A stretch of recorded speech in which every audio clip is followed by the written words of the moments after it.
আত্মাটা আসে কি করে জানেন? একটু লজিক কথা বলি। আত্মাটা আসে কি করে? আত্মাটা কি করে আসে? পিতৃর বীর্য থেকে। তার আগে বহুত কথা আছে।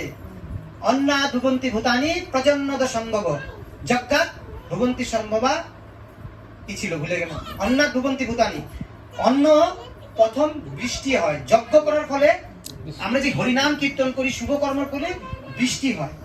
এই বৃষ্টির ফলে কি হয়?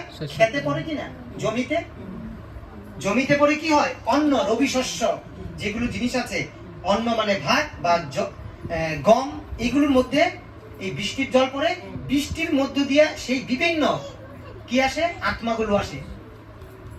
আর সেই ভাগবত গীতাতে কৃষ্ণ নিজে বলেছে, আর সেখান থেকে কি হয়? অন্ন হয়। হয় কিনা?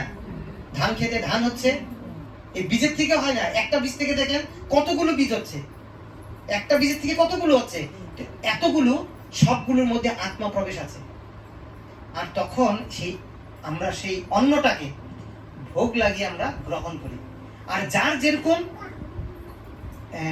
তার আচরণ, তার চেতনা অনুসারে সে একটা পিতৃর মাধ্যমে মাতৃ সন্তানে গর্ভদান, একটা সন্তান প্রদান করে বীর্যের মাধ্যমে।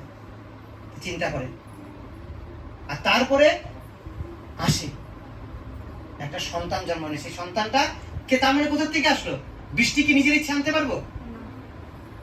পারবো না। ভগবানকে প্রে করার ফলেই আসবে। যখন জল আসবে, বৃষ্টি ভগবানের ইন্দ্র দেবতাকে বলে রেখেছে। এখন দেখেন অশুভ সময় মেঘে গর্জন হয়।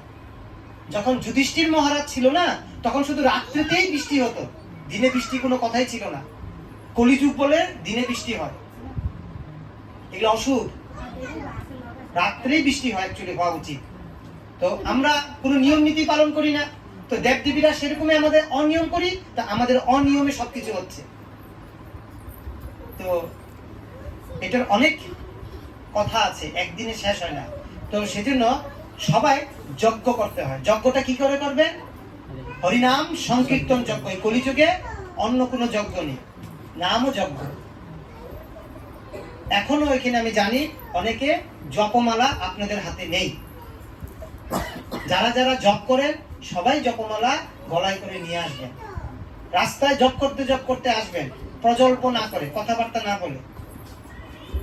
এক মালা রাস্তায় জপ হয়ে গেল কিনা, আবার যেতে গেলে এক মালা জপ হয়ে যাবে, 2 মালা জপ তো এমনি হয়ে গেল, এক্সট্রা জপ এটা।